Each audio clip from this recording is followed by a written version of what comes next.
महाभारत का युद्ध समाप्त हो चुका था। कुरुक्षेत्र की भूमि रक्त से रंगी थी और असंख्य वीरों की लाशें बिखरी थीं।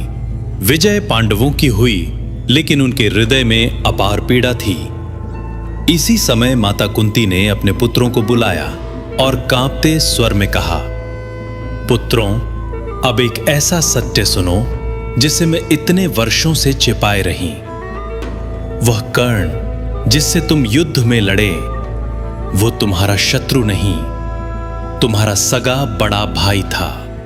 वो मेरा ही ज्येष्ठ पुत्र था। ये सुनकर पांडवों के पैरों तले जमीन खिसक गई। अर्जुन ने रोते हुए कहा, क्या जिस पर मैंने बाण चलाए वो मेरा ही भ्राता था? भीम मौन खड़े रहे। उनके आंसू धरती पर गिरने लगे। सहदेव और नकुल के हृदय मानो चीर गए हों। लेकिन धर्मराज युधिष्ठिर के भीतर तूफान उमड़ पड़ा।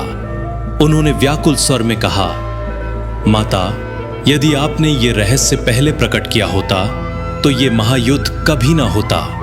न कौरव वंश नष्ट होता, न लाखों वीरों का रक्त बहता, न ही हमें अपने ही भाई कर्ण को मारना पड़ता।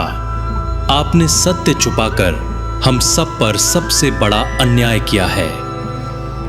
युधिष्ठिर क्रोध और पीड़ा में फट पड़े और बोले, आज से मैं संपूर्ण स्त्री जाति को श्राप देता हूं।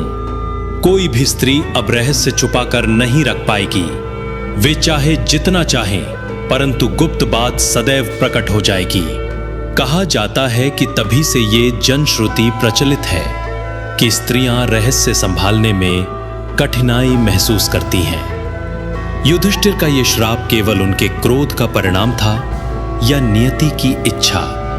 ये आज भी एक गूढ़ रहस्य है।